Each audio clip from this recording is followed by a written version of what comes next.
오늘 특별히 부활절 절기인데 제가 부활의 메시지를 따로 하지 않고 그냥 고린도전서 강해하던 그 강해를 계속 쭉 이어나가는데 제목을 오늘 본문 가운데 31절에 하나님의 영광을 위하여 하라. 결국 부활이 뭐예요? 예수님이 하나님이신데 인간의 몸을 입고 이 땅에 오셔서 하나님의 영광을 드러낸 것이 바로 부활입니다. 하나님의 영광이 사탄에 의해서 가리워져 있고 감추어져 있었는데 하나님께서 작전을 짜셨죠. 아들의 몸을 통해서 십자가의 구속을 통해서 인류를 다시 하나님의 백성으로 만들어내는 그 작전 성공하신 날이, 그래서 다시 하나님의 영광이 드러난 날이, 다시 새로운 하늘과 새로운 땅, 그리고 하나님의 나라를, 신라권을 복락원케 만든 날이 오늘 부활절입니다. 구약의 부활절은 유월절이라고 볼 수 있어요. 그렇죠? 이스라엘 백성들이 출애굽해서 나왔잖아요. 출애굽해서 나올 때 바로가 못 나가게 했는데 10번째 재앙을 통해서 나왔는데 그 10번째 재앙이 문설주에 피를 발인 거였어요. 우슬초라고 잎사고 그 올리브 잎사고 월계 잎사고 뭐 그런 건데 그거 꺾어갖고 잎사고를 양을 잡아서 피를 적시는 거예요. 그리고 문 인방과 좌우 설주에다가, 그렇죠? 문 보게 되면 문이 있고 문을 붙잡는 프레임이 있죠. 틀. 거기다가 적신 우슬초의 피를 뿌렸습니다. 이렇게 페인트로 이쁘게 칠한 게 아니라 이렇게 탁탁 쳤어요. 뿌렸어요. 그래서 얼키설키 좀 어설프게 색칠된 것처럼 이렇게 유월절, pass over, 넘어갔다. 그래서 그리스 말로는 파스카. 근데 유월절이라고 하는 단어도 파스카, 부활절이라고 하는 단어도 파스카. 그러면 유월절이나 부활절은 성경의 원어가 같은 단어로 쓰여 있어요. 그래서 구약의 10번째 재앙을 통해서 죽음의 사자가 내게 오지 아니하고 내 대신 어린 양 희생의 피를 발랐기 때문에 유월해서 넘어간 것. 내가 죽어야 되는데 신약에서도 나 대신 예수님이 십자가에 어린 양 희생의 제사로 돌아가심으로 말미암아 내가 죽지 않고 죽음의 사자가 나를 넘어가는 거예요. 왜냐하면 예수가 대신 죽었으니까. 그래서 구약의 유월절은 신약의 부활절이다. 그래서 제가 집시촌에 있을 때는 아이들에게 꼭 계란을 선물해 사진 한번 띄워볼까요? 이게 계란이죠. 그렇죠? 제가 그 성경책 위에다가 그리스 성경책인데 애들을 이거를 똑같은 걸 사가지고 다 하나씩 줘요. 물론 우리 교회도 여러분들 나갈 때 있다가 계란 드릴 건데 부활절 계란을 드리는 이유는 아무도 몰라요. 그리고 부활절은 날짜가 예수님 부활한 날하고 상관없어요. 성탄절, 부활절, 나중에 그 당시는 예수님 별거 아니었거든요. 유대인들 상황 속에서 십자가에 못 박으시오 그랬던 사람이잖아요. 로마의 학정 속에서 있던 유대 땅 아무것도 아니잖아요. 식민 정책하에 있었잖아요. 누가 그걸 기록으로 잘 위대한 분이라고 놔주질 않았어요. 세월이 지난 다음에 종교 지도자들이 성탄절도 임의로 만들었어요. 부활절도 만들었어요. 파스카 문이라고 해서 춘분도라고 첫 번째 큰 달이 뜬 그 맞이하는 주일날, 그러다 보니까 매년 달라지는 거죠. 달력이. 그래서 누가 왜 어떻게 유래가 됐는지 모르는데 단 의미가 이게 딱딱한 죽은 것과 같은 것인데 불구하고 이 속에서 계란이 병아리가 돼서 닭으로 성장하기까지 생명이 나오지 않습니까? 아무것도 생명이 보이지 않는 이런 상태에서 생명이 나오니까 어떤 부활의 의미로 좋다. 그냥 단순하게 우리가 그렇게 이해해서 했는데 언제 어느 나라에서 누가 시작했는지는 아무도 알 길이 없어요. 물론 이렇게 찾아보면 뭐 그런 글은 나와요. 예를 들어서 예수님이 십자가를 지고 14번 쓰러지시면서 골고다를 가셨는데 그 14번도 안 나와요. 교리로 만들었어요. 좀 심하게 말해서 가짜예요.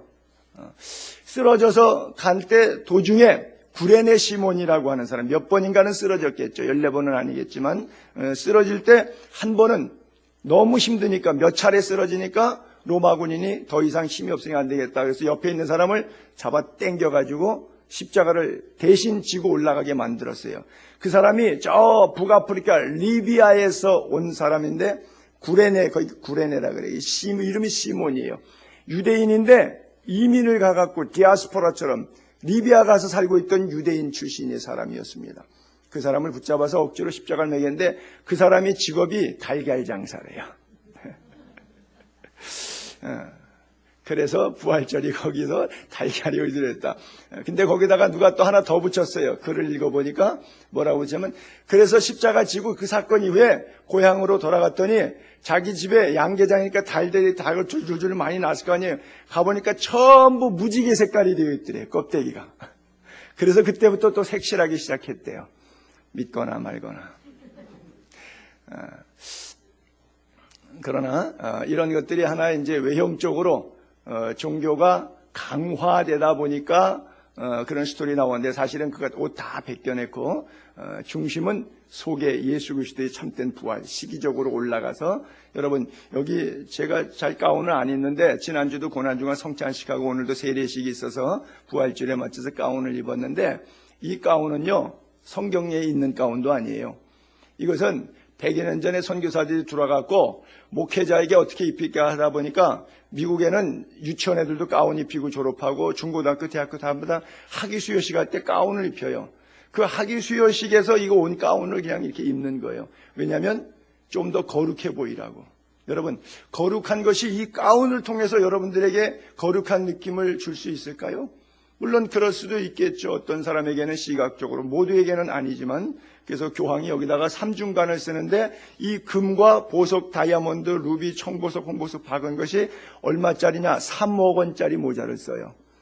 교황 성하께서 쓰신 모자가 3억 원짜리 모자 씁니다. 제가 3억 원짜리 모자 쓴다 그러면 우리 교회 다 시험 들어서 교회 아무도 안 올 거예요. 근데 교황이 3억 원짜리 모자 쓰면 더 좋다고들 그러네요. 참 신기한 일이죠. 그러니까 보는 사람마다 해석의 각도가 달라서 그래요. 화려한 가운을 입어요. 그런데 이 속에는 노략질하는 이리가 들어있어요. 이 속에는 음란한 늑대 남성이 들어있어요. 이 속에는 도적질하고 살인하는 인간, 못된 백정 같은 놈이 들어있어요. 근데 여기 하얗게 가운을 입고 앞에 서갖고 뭐 좋은 얘기 하니까, 뭐 성경도 읽고 좋은 글도 읽고 뭐 인터넷 자료도 뒤지고 하다 보니까 지식적으로 알고 있는 좋은 거 많으니까 그 얘기 썰을 줄줄줄줄 풀어나가니까 듣는 내용 좋은 이야기 하지. 앞에 깨끗하고 뭐 좀 거룩하게 옷 입었지. 그러면 나는 졸지에 속은 그 인간이 아닌데 여러분이 볼 때는 그 인간으로 착색이 되는 거예요. 이것 내려놓게 되기를 바랍니다. 내면 세계로 다시 돌아가는 은혜가 있게 되기를 바랍니다. 그래서 계란도 그런 의미를 아시고 그냥 우리 또 여러분들이 이제 예배 끝나고 또 받아가시고 또 이걸 나누고 이웃과 해마다 이렇게 세러모니하고 이번에 또 양로원에 예배 후에 또 갈 거예요. 가서 나눠주고. 그런데 그런 의미를 여러분들이 조금 이해하시면 좋겠고요. 그 다음에 양을 잡는데 다음 장면 보게 되면 지금 이제 양고기 통 바베큐 이렇게 하는 건데 양을 잡는 이유는 뭐 그냥 문자 그대로 단순해요. 세례 요한이 예수님 보고 보라 세상 죄를 지고 가는 하나님의 어린 양이로다. 양의 피를 통해서 문설주에 유월절을 했잖아요. 신약에 와서 예수님이 십자가 지기 전까지는 성전에서 계속해서 제사를 지냈잖아요. 양을 잡고. 그래서 대표적인 짐승 여러 가지 가운데서 양을 얘기한 거예요. 저 양에 대한 유래는 사실은 창세기 3장 21절에 보게 되면 에덴 동산에서 추방하실 때 여호와 하나님께서 아담과 하와에게 가죽옷을 지어 입혔다 그랬거든요. 그러니까 가죽옷을 지어 입혔으니까 짐승이 뭔가 뭐 그것이 소든 양이든 염소든 어쨌든 간 옷을 만들 정도로 가죽을 추출해 내셨으니까 에덴 동산에 있던 짐승의 피가 흐른 것이죠. 그렇죠? 그래서 구약의 창세기부터 그 다음에 모세에게 주셨던 제사법에서 이르기부터 출애굽의 상황에서부터 예수 그리스도의 십자가의 상황에 이르기까지 어린 양 희생, 피 흘림이 없이는 죄사함이 없다고 하는 히브리 제사법처럼 그래서 부활절에는 양을 돌리는 거예요. 그래서 같이 식사도 하고 그전에는 또 사순절 절기라서 성경에 사순절은 안 나와요. 그래서 진짜 복음적인 보수적인 성경만 믿고 성경만 가르치는 극보수 교단에서는 사순절을 일부러 못 지키게 해요. 왜? 이거 이방의 역사고 우상의 역사고 캐톨릭이 만든 건데 왜 개신교가 개혁주의 교회 나와갖고 사순절 지키느냐? 이거 나쁜 거다. 그래서 사순절도 못 지키게 해요. 그것도 또 맞아요. 어찌 보면 주님은 사순절 말씀하신 적이 없고 사순절 지키라고 하신 적 없고 성경에 사순절 지킨 예도 없어요. 그러나 우리가 경건을 좀 더 하기 위해서 제가 금요일날 한 달에 한 번은 돌아온 금요일날도 이번에 전교인 우리 같이 한번 기도하자.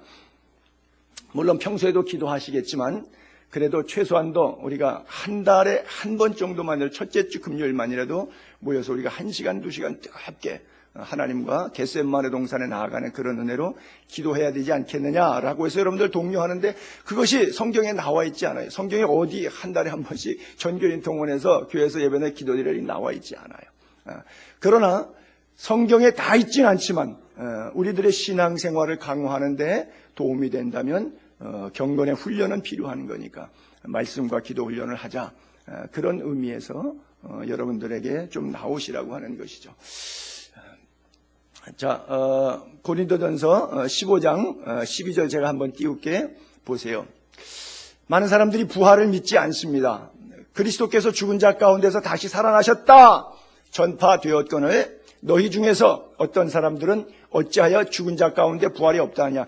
여기서 너희 중에서 어떤 사람은 이 말은 무슨 말이냐면요, 여러분들 중에서라고 하는 말이에요. 지금 제가 이렇게 가운까지 입고 부활절 예배하고 설교하고 부활이 있다 그러고 제가 지금 처음 부활 얘기하는 거 아니거든요. 여러분 다 아시는 내용이고 옛날에 들으셨고 이 교회 나오기 전에 다른 교회 다니실 때 수십 년 동안 들어왔던 부활 스토리예요. 바로 고린도 교회 교인들이 그렇다는 거예요.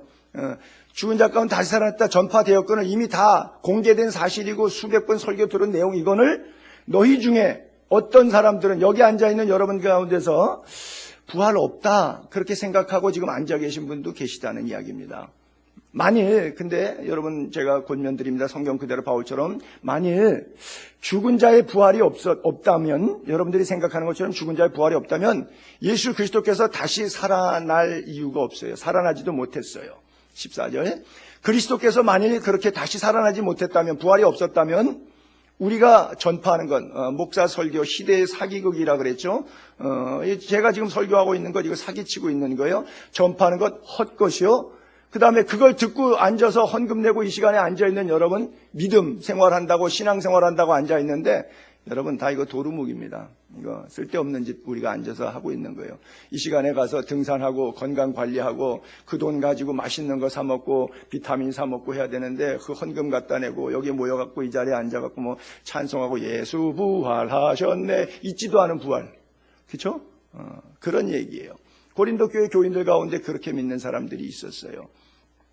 자, 또 15절로 내려가서 또 우리가 하나님의 거짓 증언으로 발견되리니 우리도 거짓말하는 사람이 없는 부활이 있다고 하나님의 거짓 증언으로 발견돼 우리가 하나님이 그리스도를 다시 살리셨다고 증언하였습니다. 만일 죽은 자가 다시 사는 일이 없으면 하나님이 그리스도를 다시 살리지 아니하였으리라. 또 건너뛰어서 19절로 내려가 볼게요. 만일 그리스도 안에서 우리의 바라는 것이 다만 이 세상의 삶뿐이면 모든 사람 가운데 우리가 더욱 불쌍한 자니라. 예수 믿고 죽었는데 천국과 지옥이 없더래. 예수 믿을 때는 천국과 지옥이 있는 줄 알고 바닥바닥 좀 힘들어도 천국 가려고 인내하면서 말씀과 기도로 살라고 몸부림쳤는데 꼴까닥 죽고 보니까 목사가 사기친 거였대요. 얼마나 원통해요. 70년 80년 평생 예수 믿어서 교회에다 갖다 바친 돈이 얼만데 얼마나 많은 시간을 주일날 친구들이 놀러 가자 그래도 못 가고 이러고서는 예배당에 와갖고 봉사하고 뭐 성가대도 쓰고 취사봉사도 하고 쎄 빠지게 목사 좋은 일만 하다가 나 허탈하게 죽었네. 여러분 제일 불쌍한 사람입니다. 오늘 둘 중에 하나 결정하셔야 돼요. 이제부터 행복한 길을 가셔야 될 건지 계속 이 불쌍한 자가 되어야 될 것인지 여러분 안에서 정말 중대한 결단이 있게 되기를 바랍니다. 그래요. 또 15장 3절부터 제가 앞쪽으로 볼게요. 부활은 성경에 이렇게 써 있어요. 내가 받은 것을 사도 바울이 받은 은혜죠. 먼저 너희에게 전하였노니 이미 설교했다는 거죠. 이는 성경대로 그리스도께서 우리 죄를 위하여 죽으시고 십자가는 성경에 예언된 대로 구약에 예언된 대로 그렇게 되신 사건이라면 성경대로 그리스도께서 우리 죄에 죽으셨어요.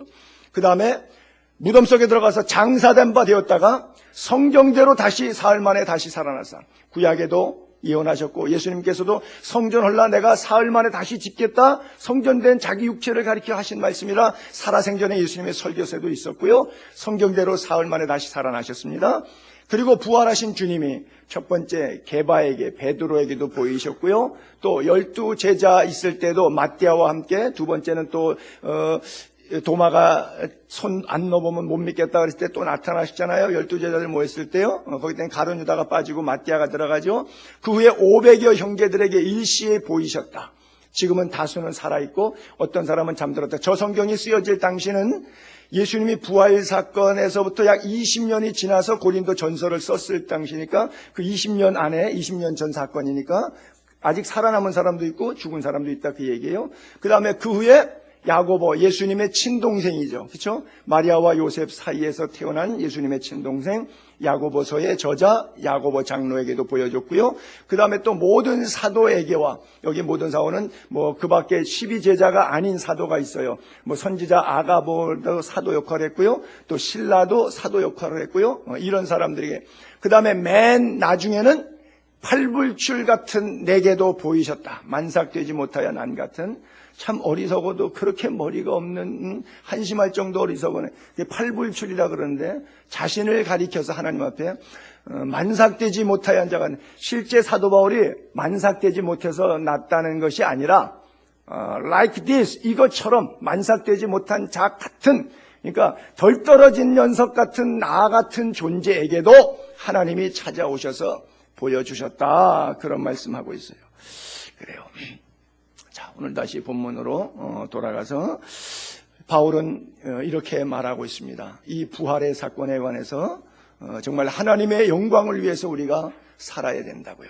그러면서 이어지는 강의에 계속 25절, 6절, 7절, 8절 사도행전을 보게 되면, 쉽게 말하면 먹으라 이렇게 쓴 구절이 있고 먹지 말라 이렇게 쓴 구절이 나와요.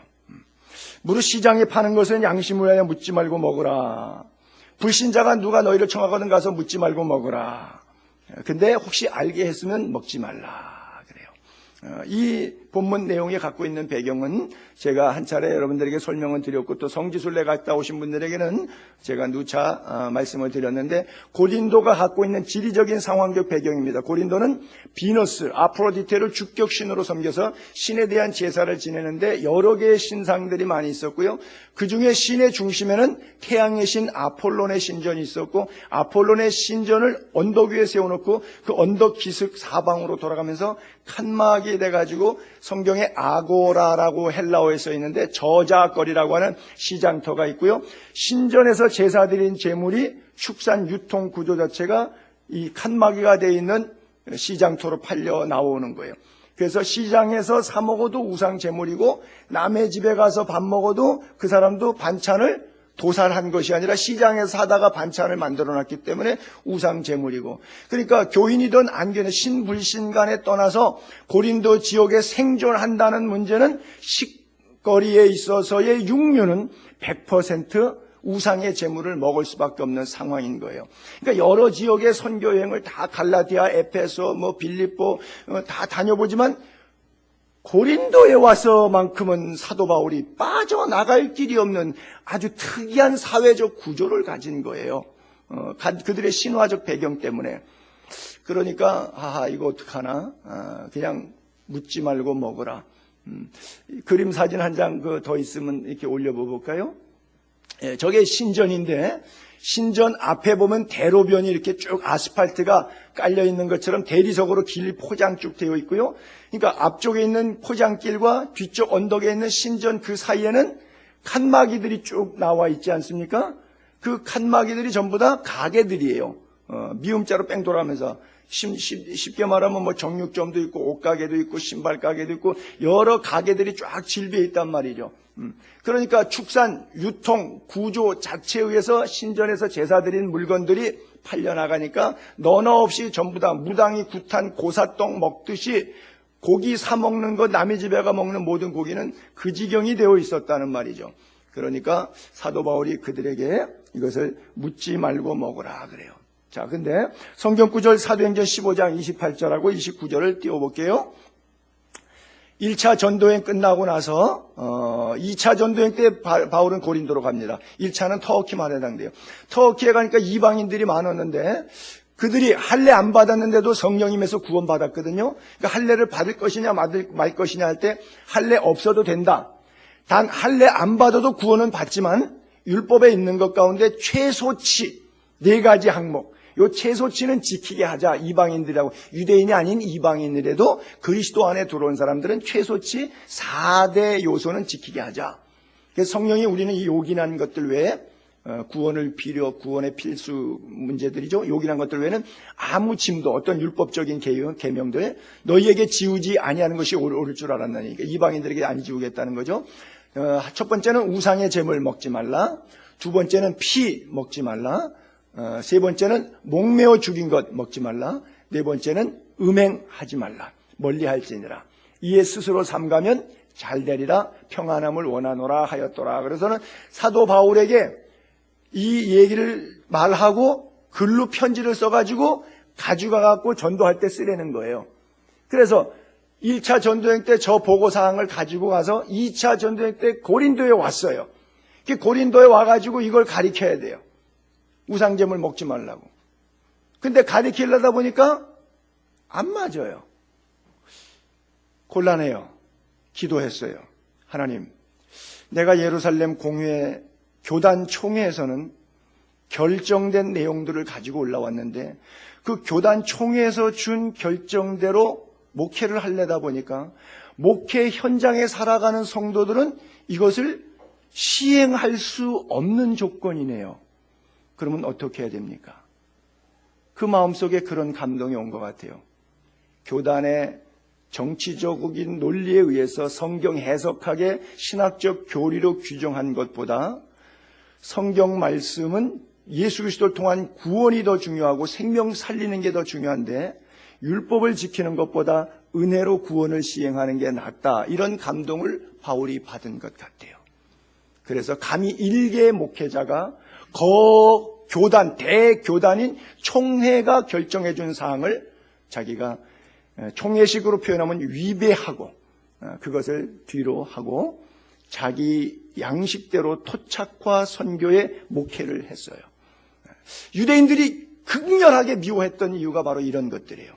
교단의 정치 지배 계급에 있는 분들이 개교회 목회자의 목회 특성에 있어서 잘 이해하지 못하거나 총회 상회 기간은 개교회가 목회를 잘하도록 돕는 역할을 해야 되는데 돕는 역할을 하는 게 아니라 목회의 시시비비에서 지휘 감독한다는 명분하에 비성경적인 전통을 강요하는 이런 부분들이 많이 있거든요.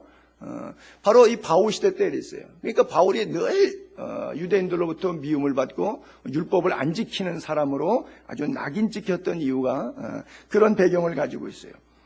어쨌든 우리가 이렇게 보면 어떤 때는 먹으라 그러고 어떤 때는 먹지 말라 그러고 기준성이 없어요. 일관성이 없어요.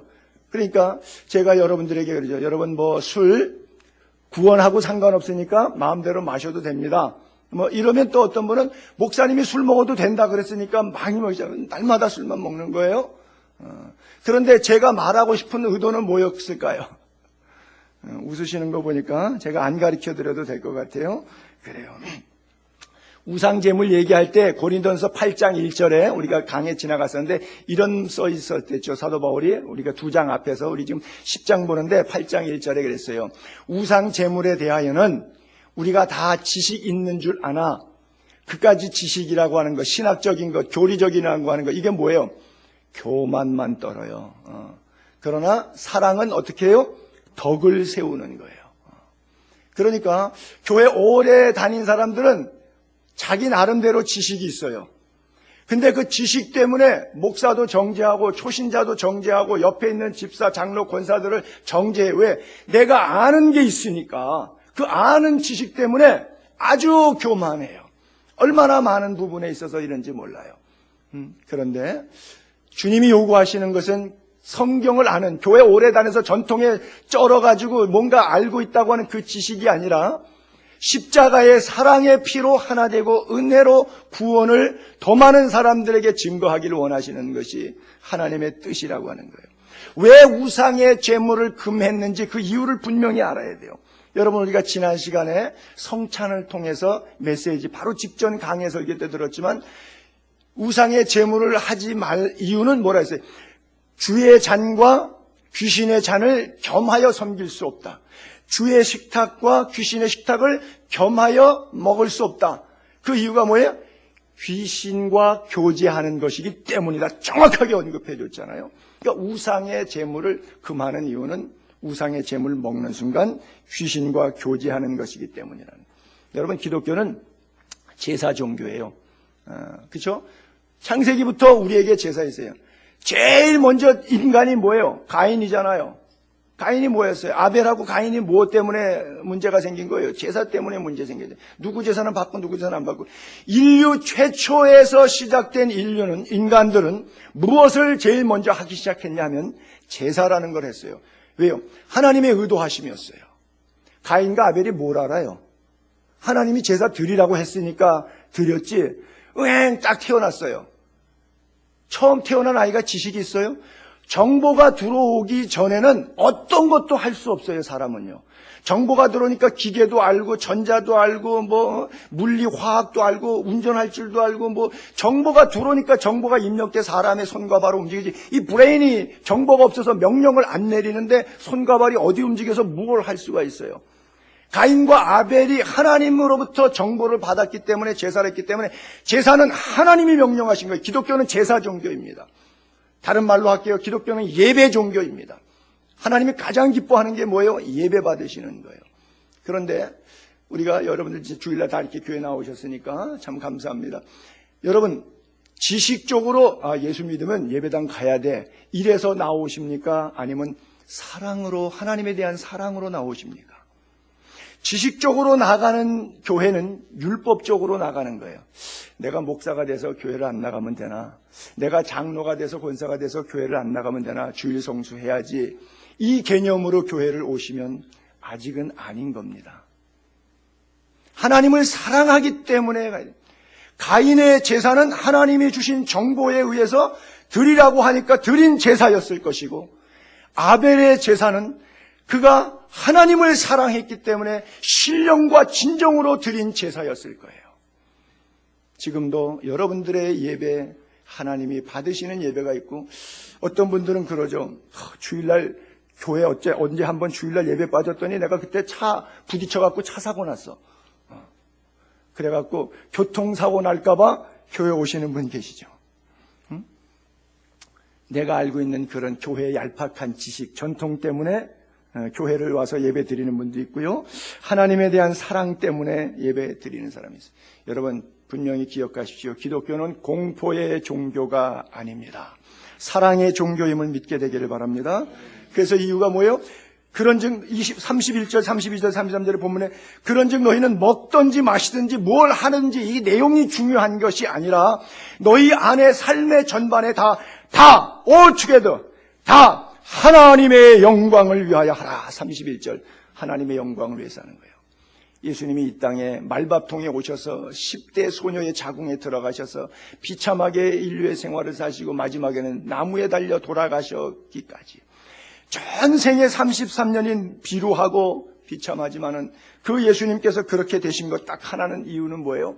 하나님의 영광을 위해서, 아버지의 영광을 드러내기 위해서. 오늘 우리 구원받은 이후의 삶도 하나님의 영광을 위하여 마땅히 살아가야 될 줄로 믿습니다. 그냥 고민할 필요 없어요. 내가 하는 사업, 가는 길, 내가 사는 것, 파는 것, 내 취미 생활, 내 습관적인 반복적인 것, 그것이 내 성향과 기분과 감정에 따라 하시는 겁니까? 아니면 이것이 하나님의 영광이 되기 때문에 하시는 겁니까? 그것을 생각하시면 돼요. 여러분, 공부는 왜 하십니까? 직장은 왜 나가십니까? 결혼은 왜 하십니까? 단순하게 생각하면 공부 나 잘 되려고 하지. 직장, 사업, 내가 돈 많이 벌려고 하지. 결혼, 내가 좀 꾸밀려고 하지.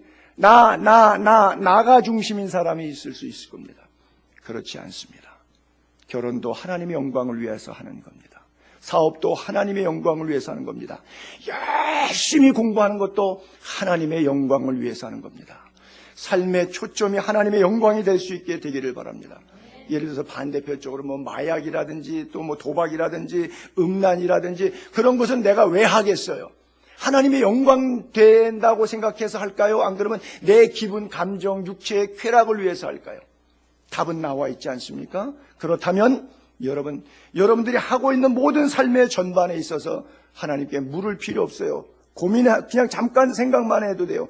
이것의 결과가 내 육체의 소욕을 위한 것인가? 아니면 하나님 영광, 하나님을 기쁘시게 하기 위한 것인가? 생각하면 돼요.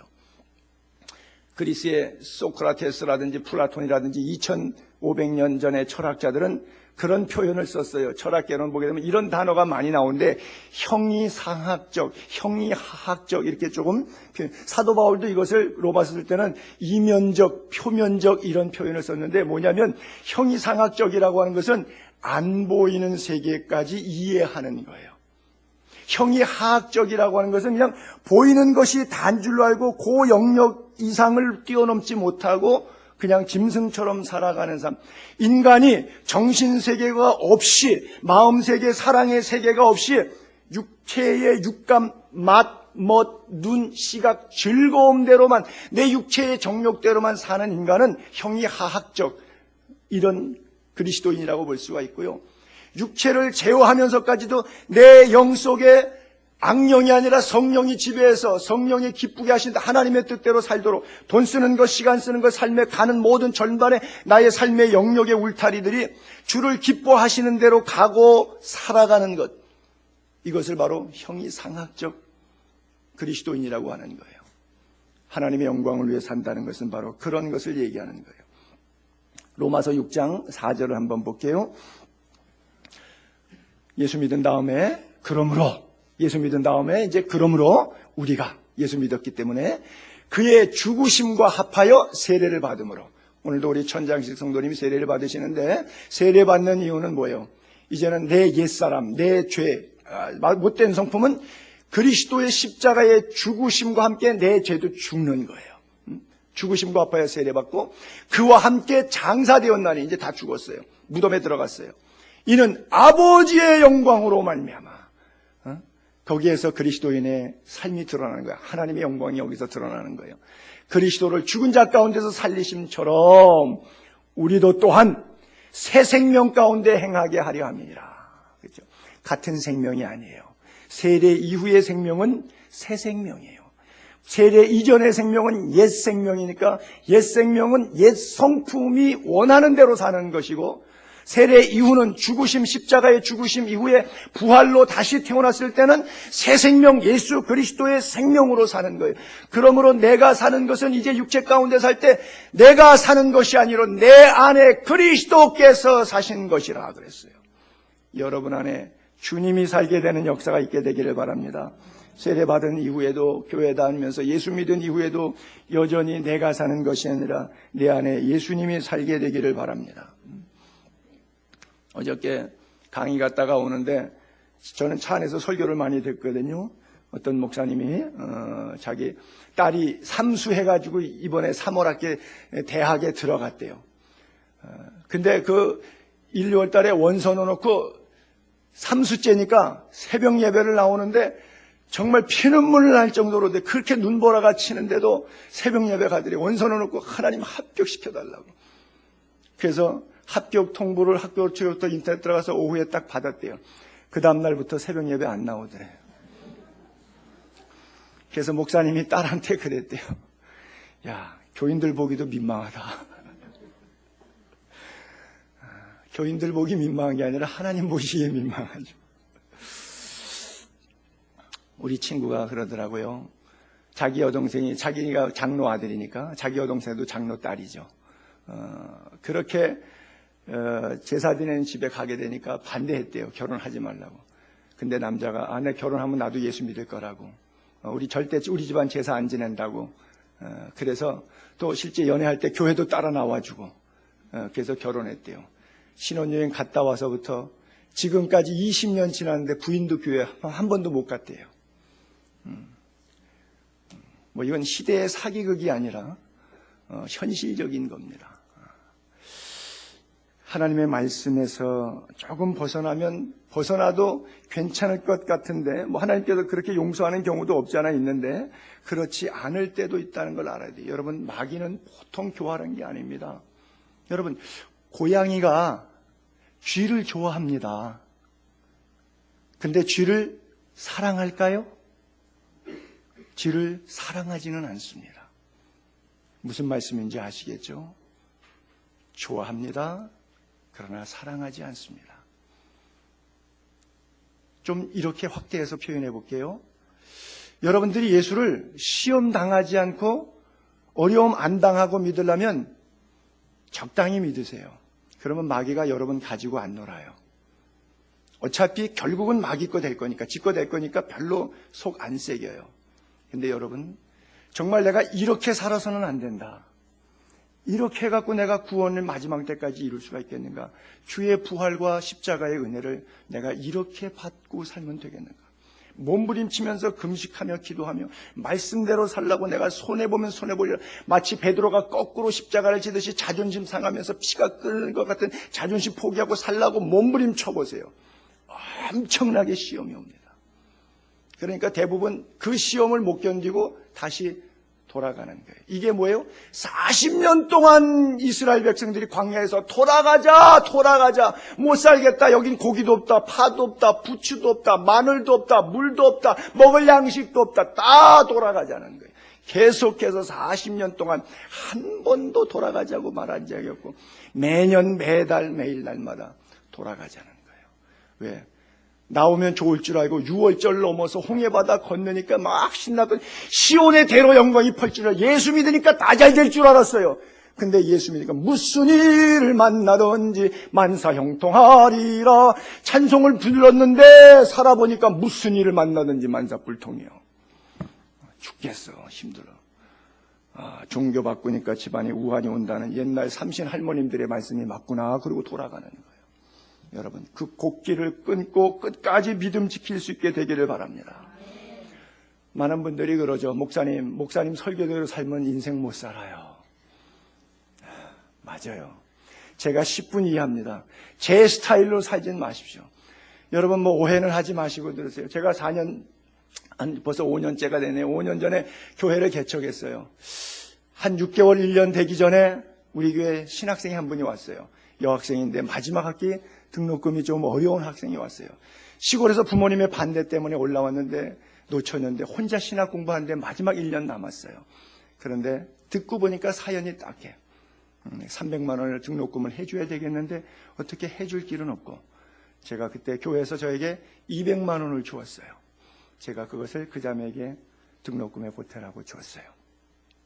여러분, 그때 제가 우리 주애가 경희대학교 3학년, 주영이가 한동대학교 2학년. 앞으로 걔들 2년도, 3년도, 토탈 5년 등록금을 더 해야 돼. 1년에 1,000만 원씩 2년석 1,000만 원씩 잡아도 5천만 원 더 들어가야 되는데 개척교회 막 시작한 목사가 한 달에 200만 원 받아가지고 아이들 대학 졸업시키겠어요? 나도 생활해야죠. 헌금해야죠. 거기다 늦둥이 하나 또 길러야죠. 하나님이 아이들 졸업할 때까지 등록금 다 책임져 주셨어요. 오해할까봐 참 조심스러운데요. 맡기세요. 저는 맡기니까 너무 편하더라고요. 하나님이 내 인생을 운전하시니까.